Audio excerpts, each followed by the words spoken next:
Que ça existe, les virus fabriqués par l'homme qui sont épidémiques?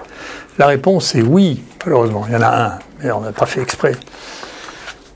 C'est le virus vaccinal de la poliomyélite. Donc quand les virus contre la poliomyélite ont commencé, le premier virus c'était des virus tués, entre guillemets, mais il fallait les injecter, ça nécessitait une production très élevée, et puis des chercheurs ont mis au point un virus, comme avait fait Pasteur au XIXe siècle, c'est-à-dire atténué, c'est-à-dire au lieu d'être une bactérie qu'on met qu'on cultive au laboratoire et qui petit à petit perd sa virulence, lui il a cultivé sur des cultures cellulaires et petit à petit il a perdu sa virulence. Donc ce virus n'est plus virulent. Et donc du coup il est très facile, on a besoin de moins de doses, on le donne par la bouche au lieu de piquer, donc c'est plus facile, et donc c'est le vaccin buccal, oral, de la poliomyélite. Et puis, assez rapidement, on se rend compte que de temps en temps, ce virus persiste dans le tube digestif des enfants, et puis de temps en temps, il devient lui-même virulent. C'est-à-dire qu'il a une réversion, il devient virulent. Alors, au moment où il y a énormément de poliomyélite, il y a à peu près 1% des poliomyélites, des infections par ce virus qui donnent des manifestations neurologiques, des paralysies. Donc au moment où il y a énormément de poliomyélite, le coût, c'est ce qui est le principe de tous les vaccins, c'est de mesurer en permanence le rapport entre le bénéfice et le danger. C'est le coût-bénéfice. Donc il n'y avait pas tellement de questions sur le coût-bénéfice au début, quand il y avait tellement de poliomyélite, et entre le vaccin injecté et le vaccin oral, très rapidement, la poliomyélite a quasiment disparu. Nous, en France, pour une fois, ça a été bien géré, mais c'était il y a quelques décennies où les décisions étaient prises dans le calme. Le vaccin vivant est abandonné, puisque depuis 30 ans, 40 ans, il n'y a plus de poliomyélite en Europe. Donc c'est pas la peine de balancer un virus vivant, on se contente de contrôler ça en faisant des virus injectables, et tout va bien. Il n'y a pas de poliomyélite. Mais il reste la poliomyélite dans quelques foyers, et là, l'OMS, en grande partie sous l'impulsion de Bill Gates, va, au lieu de passer au virus injectable, à partir d'une théorie qui vaut ce qui vaut, c'est-à-dire qui dit que le vaccin injectable n'empêcherait pas l'épidémie comme le vaccin oral, parce que le vaccin oral donne une meilleure immunité digestive.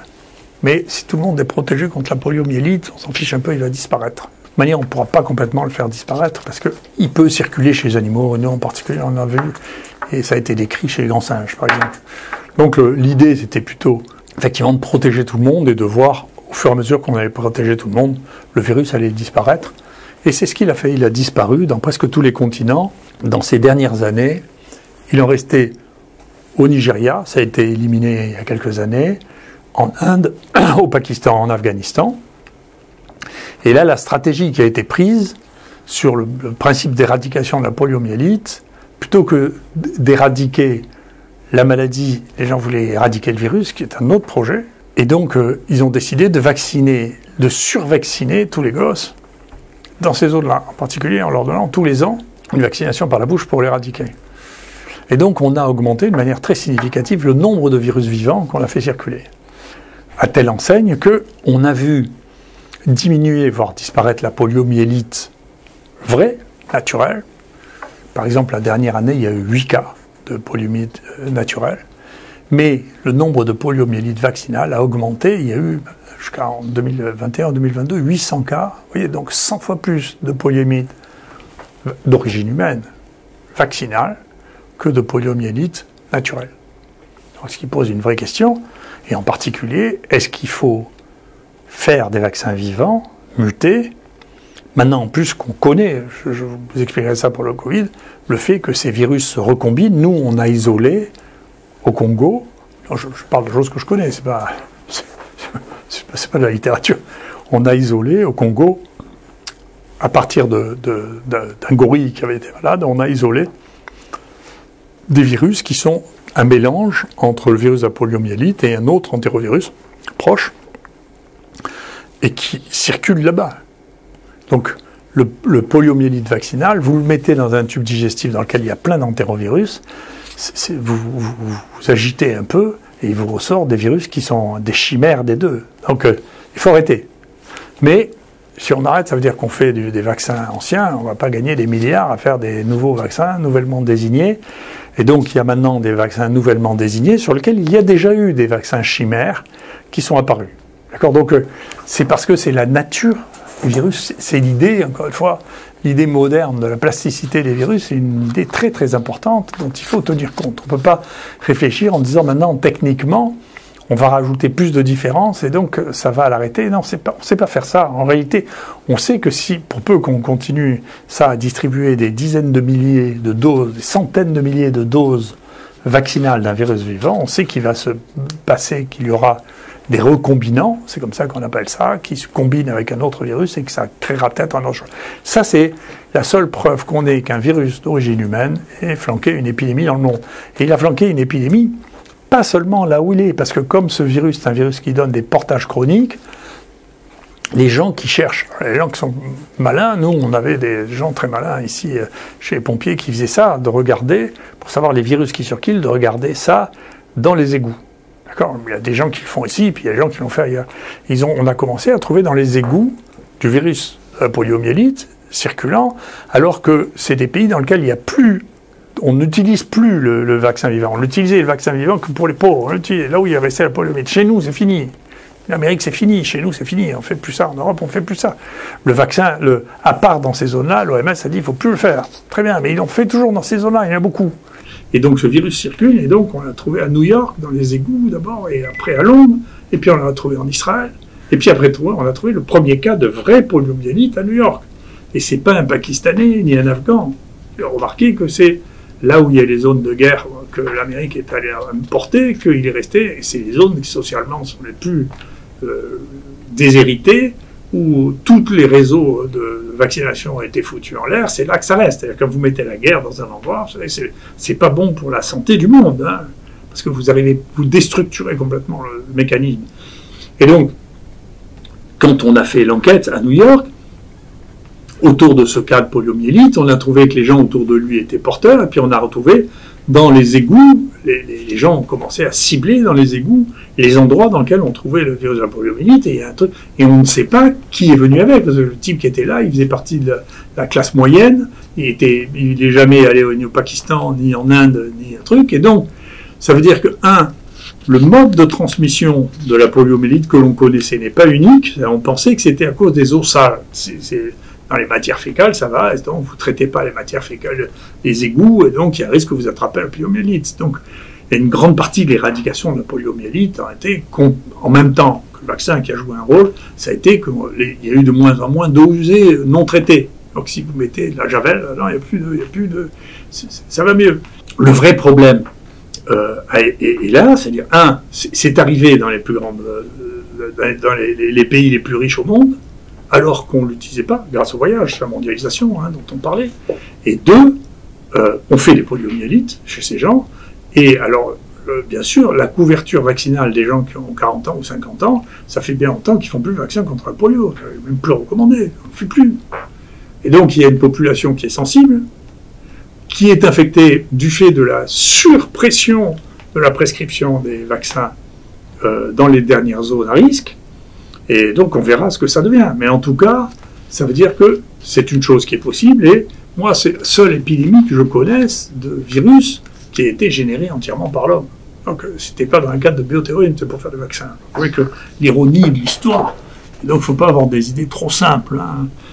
Les autres sources, alors, qu'est-ce que c'est ? Eh bien, les animaux sauvages, les animaux domestiques et les plantes. Alors, si vous regardez les plantes, par exemple, on ne sait pas trop ce que ça va donner, ni même ce que ça donne. Alors ça, c'est toujours...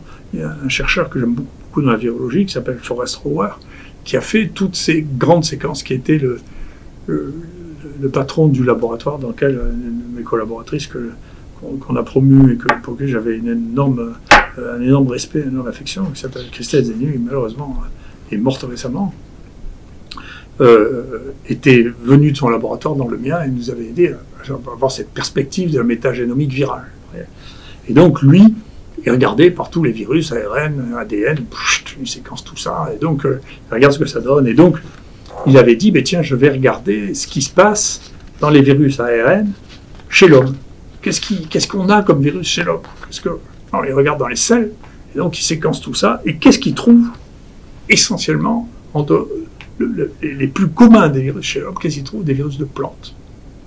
Et donc, alors, le virus du piment, le virus de la tomate, le virus du tabac, le virus des raisins, probablement qui a survécu dans le vin, au moins une partie. Et donc, il dit, mais on réalise à ce moment-là que l'homme est le vecteur, a été pendant tout le temps, le vecteur des virus des plantes. C'est-à-dire qu'on mange les plantes, les virus nous traversent, et après, pendant très longtemps, on a utilisé nos matières fécales. Ici, on disait loup cabinet, pour faire pousser qui les fraises, qui les tomates, parce que c'est de bons engrais.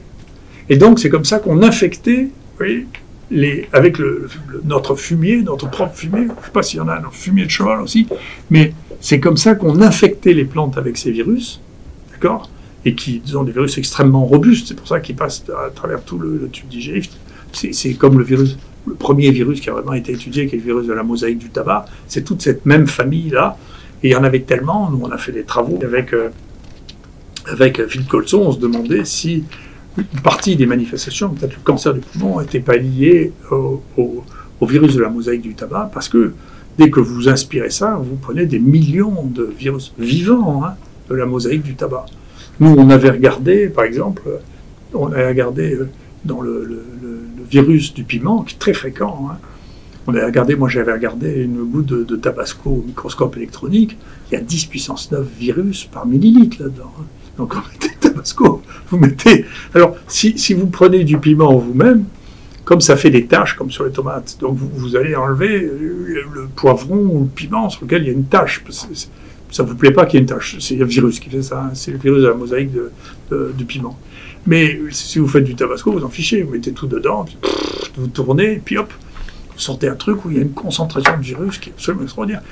Alors, est-ce que ces virus font quelque chose? On avait regardé avec Philippe Colson, les gens qui avaient ce virus par rapport aux gens qui n'avaient pas, comme un groupe témoin observationnel, eh bien, ceux qui en avaient se plaignaient plus souvent d'avoir des démangeaisons, je ne sais pas, ils étaient peut-être allergiques au piment, d'avoir des douleurs digestives, on pense que c'était le piment directement, mais ils avaient plus souvent des épisodes fébriles inexpliqués. Donc on n'a pas expliqué quel était le rôle. Est-ce que ça a un rôle, ces virus qu'on mange par quantité absolument extraordinaire?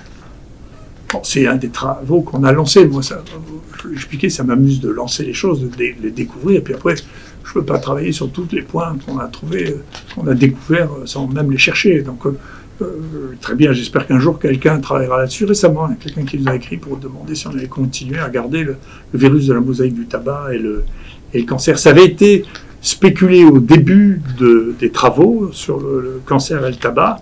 Il y avait des gens qui avaient fait une spéculation là-dessus, qui avaient vu ces virus quand ils faisaient des ponctions la prève chez les gens qui avaient des cancers du poumon. Puis cette hypothèse a été abandonnée et donc plus personne n'a travaillé dessus. Ce qui ne veut pas dire que ça ne ressortira pas un jour. Je vous ai raconté l'histoire des rétrovirus. Rousse avait trouvé que les cancers du sein étaient dus. On pouvait transmettre le cancer du sein d'une souris à une autre souris en injectant. Et il a fallu 30 ans pour se rendre compte que c'était des rétrovirus. C'était vrai, pendant 30 ans, personne n'a cru. Donc, peu importe les choses ne se vulgarisent pas toujours tout de suite après leur découverte. Voilà, donc ça, c'est ce qui est d'origine humaine, ce qui est d'origine des plantes. Après, les problèmes que nous voyons actuellement, qui nous préoccupent le plus, c'est ceux qui viennent des animaux. Alors, pour que les animaux soient une source, ce qu'il faut, c'est que, si possible, soient des animaux les plus proches de nous, c'est-à-dire que quand ils sont assez proches de nous, ce qu'on appelle la barrière d'espèce, c'est-à-dire passer d'une espèce à une autre espèce, c'est plus facile à passer. Donc plus ils sont proches, plus c'est facile. C'est pour ça qu'on sait qu'il y a au moins un virus qui est passé comme ça, et un autre qui est en train de passer comme ça, qui passe par le singe. C'est comme ça que HIV, on sait que c'est passé d'abord par le singe. On sait que Ebola, les épidémies d'Ebola passent souvent par le singe aussi. Ils Il semble que ce soit les chauves-souris qui soient le réservoir, mais ça semble passer par le singe comme hôte intermédiaire, et puis ensuite ça passe à nous, parce que les singes sont très proches de nous en termes immunitaires. Et donc, et puis l'autre chose, il faut qu'ils soient très très nombreux, bien entendu, parce que plus ils sont nombreux, plus il y a de risques qu'une épidémie flambe. D'accord ? Alors, qu'est-ce qui est nombreux sur la Terre ? Je vous ai déjà parlé des arthropodes. Donc, ce qu'il y a de plus nombreux de tous, c'est les copépodes, dont les colomboles, 10 puissance 19. Après, c'est les termites, 10 puissance 17. Mais après, les mammifères nous intéressent. Les arthropodes sont très, très, très intéressants comme vecteurs. Donc, et plus il y a de vecteurs, bien sûr, plus c'est dangereux. Mais ceux qui ont été la source de ce que nous connaissons, je ne veux pas préjuger de ce que nous ne connaissons pas encore, vous voyez que les arbovirus, ça veut dire arthropodes borne virus, c'est-à-dire c'est transmis par les arthropodes. C'est pas né des arthropodes, c'est un mauvais nom. C'est pas né des arthropodes, c'est transmis par les arthropodes. Les moustiques, les tiques, voilà. Donc c'est pour ça qu'on les appelle les arbovirus, c'est un groupe énorme. Hein. Mais les autres virus, ceux qui ne sont pas transmis par les arthropodes, mais qui sont transmis relativement directement, eh bien, c'est bien entendu, c'est les communautés animales les plus importantes qui vont représenter le risque le plus important. Alors, par exemple, parmi les plus importants, le groupe de mammifères qui est le plus important de tous, c'est celui des chauves-souris. Les chauves-souris, on estime, on ne les a pas comptés, on estime qu'il y a 1 milliard de chauves-souris à la surface de la Terre, et il y a 2000 espèces différentes. Donc, vous avez, et quand vous regardez, si vous regardez la diapositive suivante, ce que vous voyez là, c'est une grotte qui est remplie de chauves-souris. Vous pouvez avoir 1 million, 2 millions de chauves-souris, regardez, qui se tiennent toutes les unes à côté des autres dans une grotte. Alors là, si vous lancez un virus là-dedans, vous voyez que ça peut circuler. Hein. Et donc, les chauves-souris sont un réservoir inouï et partiellement inconnu de virus. Et donc, beaucoup des ennuis qu'on a eus récemment viennent des chauves-souris parce que les chauves-souris représentent un réservoir absolument considérable. Si on revient sur la diapositive précédente, on a les rats. Les rats, il y a 7 milliards de rats. On estime qu'il y a 7 milliards de rats à la surface de la Terre. Donc là aussi, il y a des muridés, les rats et les muridés. Donc, là aussi, ça circule. Alors bien sûr, les chauves-souris ont joué un rôle, on pense, initial dans le Covid. Les rats ont joué probablement un rôle dans le Covid avec Omicron. C'est probablement eux qui ont sélectionné Omicron. Après, vous avez... Alors, les rats, ils sont en plus anthropophiles. Donc c'est embêtant parce qu'ils viennent vivre avec nous. La France est assez mal placée. Hein. Paris est 4e en nombre de rats par habitant. Je crois Marseille 10e. Donc c'est un des domaines dans lequel la France est bien placée. Donc on a ce qu'on a. En tout cas, on est amis des rats. On élève les rats de manière... On a amis des rats sauvages. Ensuite, il y a les animaux d'élevage. Donc, les poulets, alors, il y a 34 millions de... Pas les mammifères, les poulets, bien sûr, c'est les oiseaux. 34 milliards de poulets qui sont élevés à la surface de la Terre. Donc ça, c'est monstrueux comme élevage. Et donc, bien sûr, si vous avez des élevages là-dedans, vous allez avoir des épidémies là-dedans. Bon, j'ai expliqué les épidémies de staphylocoque, d'Escherichia coli, d'entérocoque, c'est bien des poules. Hein. Les porcs, 800 millions, il y a un peu moins quand même. Mais pareil, vecteur d'épidémie. Les poules, chez les poules, il y a aussi, elles construisent beaucoup des mutants de la grippe. Hein, et souvent, c'est elles qui réarrangent le virus de la grippe. Ensuite, il y a un échelon intermédiaire, souvent, ça passe par le porc. Et vous avez beaucoup d'élevages, en particulier en Extrême-Orient, dans lequel vous avez à la fois les poules et les porcs. Et donc, c'est très facile, c'est pour ça que souvent les virus nouveaux de la grippe viennent de là. C'est très facile de passer de la poule au porc parce qu'ils vivent ensemble. Vous vous rappelez qu'à H1N1, au début, on appelait ça la fièvre porcine, parce que les premiers cas avaient été reliés à des porcs du Mexique. Donc, souvent, il y a une échelle mammifère qui passe entre l'oiseau et nous. Ça passe par un autre intermédiaire qui est souvent le porc, qui humanise, si j'ose dire, le virus. Et puis, moi, je ne savais pas ça, j'ai appris ça grâce au Covid-19, les visons, il y a des élevages de visons, il y a 60 millions de visons en élevage, au moins pour ce qu'on sait, puisque rien qu'en Danemark, ils en ont tué 18 millions quand ils se sont rendus compte que c'était la source des mutants de Covid. Donc, tous ces animaux constituent un réservoir de virus circulants très important, dont, à un moment ou à un autre, ils peuvent devenir des pathogènes humains. Donc, vous voyez là, la diapo suivante, c'est nos amis les chauves-souris dans une grotte. Et puis là, c'est qu'est-ce que nos amis les chauves-souris nous ont transmis. Alors vous voyez là, sur cette image-là, bien sûr, la rage, ils nous la transmettent directement. Il y a des gens qui attrapent la rage dans une grotte à souris. D'accord ? Donc c'était une transmission de rage qui ne se fait pas par morsure, mais par les déjections. Il y a donc des infections directes, et en particulier Ebola, qui viennent directement de la chauve-souris à l'homme. Et puis, il y en a qui passent par il y en a qui vont infecter les porcs, d'autres qui vont infecter les singes, comme Ebola et Marbourg, et hop, après, qui peuvent infecter l'homme secondairement. Après, vous avez, qui passe par le porc, vous avez le virus Nipah. SARS-CoV-2, on ne sait pas quel est l'hôte intermédiaire. En tout cas, ce qui s'est passé, c'est que de temps en temps, il retourne vers le vison, il revient vers nous, ou il retourne vers le rat, et il revient vers nous.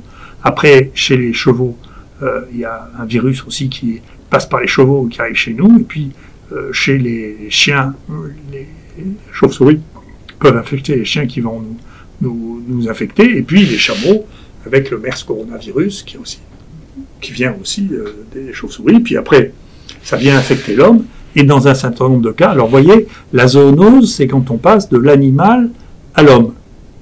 Et ensuite, il est possible que dans un certain nombre de cas, eh bien, il y ait une transmission interhumaine, et là, ça devient une épidémie humaine. Mais parfois, il y a des aspects épidémiques qui ne sont que des zoonoses très communes. Pas avec des animaux sauvages, mais avec les poules, par exemple, ou avec les porcs, vous pouvez avoir, je vous ai dit, des épidémies d'infections urinaires, ou des épidémies de staphylocoques qui sont en réalité des épizooties, c'est-à-dire des épidémies chez les animaux qui nous les transmettent, et nous, on les transmet ou on ne les transmet pas. Escherichia coli, transmission interhumaine, je pense que c'est rarissime. Alors là, vous voyez, voilà un autre point, vous voyez pour les coronavirus, ce qui s'est passé, donc les coronavirus, soit directement, les chauves-souris ont donné les différents coronavirus, dont le MERS corona en passant par le chameau, le SARS-CoV-2, on ne sait pas très bien par où c'est passé, et puis ça c'est les autres coronavirus endémiques, il y en a un dont on sait que c'est passé un moment par les muridés, mais il est vraisemblable que son origine était aussi chauve-souris, en tout cas moi c'est ce que je pense. Voilà, et donc après vous voyez, regardez à quoi ça ressemble les muridés, sur la diapositive suivante, des rats, vous voyez que là aussi il y a ils vivent en groupe, hein. Donc là, quand vous avez autant de rats que ça, c'est pas difficile de se transmettre les virus entre rats. Hein. Et puis, nous, on pense, vous voyez, que Omicron, les premiers cas découverts d'Omicron sont venus de Tanzanie. Donc, nous, on pense que Omicron a été fabriqué à partir de Wuhan chez les muridés, parce que, du coup, les muridés qui n'étaient pas sensibles au Covid sont devenus sensibles au Covid avec Omicron. Donc, on pense que c'est eux qui nous ont généré. Et donc, c'est intéressant parce que quand on identifie Omicron et qu'on voit l'origine de Omicron, on voit que il s'est séparé des autres virus un an avant d'apparaître. Donc, c'est pour ça qu'on pense qu'il a circulé à bas bruit d'abord chez les muridés, et petit à petit, il y a des clones qui ont été émergents et qui ont infecté l'homme. On pense que pendant un an, on ne l'a pas vu parce qu'il devait circuler dans les populations de muridés et de rats avant d'émerger chez l'homme. Alors là, je vous ai montré, vous voyez, un élevage de poules. Après, vous voyez que l'élevage de poules aussi, les poules. Et ensuite, un élevage de... Donc les poules, je vous ai dit, donc bien sûr, ça joue un rôle dans la grippe, hein, mais aussi les infections bactériennes. Les porcs, ça joue aussi un rôle dans la grippe, les infections bactériennes, vous voyez. Et donc, ils vivent dans un état de promiscuité considérable. Et donc, c'est une des raisons pour lesquelles, si vous ramenez ça à l'homme, vous voyez, c'est une des raisons pour lesquelles vous avez des épidémies qui sont beaucoup plus importantes dans les mégapoles, dans les villes très. Parce que si vous voyez là les porcs, les poules, les rats et les chauves-souris, et que vous voyez les humains dans le métro, vous savez, c'est le même degré de promiscuité. Vous voyez. Donc, la promiscuité ou la sortie des stades, vous voyez. Donc quand vous avez 10 000 personnes qui sont dans un espace restreint, le niveau de contact est absolument considérable. Donc c'est ça le problème. C'est une des raisons, parmi les mesures qui n'étaient pas totalement déraisonnables de lutte contre le Covid, les très grands rassemblements comme ça, d'empêcher les très grands rassemblements est raisonnable. On pense d'ailleurs que la diffusion en Italie est venue à la suite d'un match de football où le stade était plein, le virus avait commencé à entrer. On pense qu'il y a eu aussi une réunion de congrégation religieuse dans l'est de la France, où il y avait beaucoup de gens aussi, avec une grande promiscuité. Et donc, si vous avez une grande promiscuité et que vous avez des rapports tactiles, c'est-à-dire que vous touchez, vous embrassez parce qu'il a marqué un but ou parce que vous êtes content de le voir, eh bien, la transmission, bien sûr, est plus importante. Plus vous diminuez la distance entre les animaux ou les humains réceptifs, et plus il y a de monde, et plus il y a de risques. C'est un phénomène assez mécanique. Voilà. C'est pas surprenant.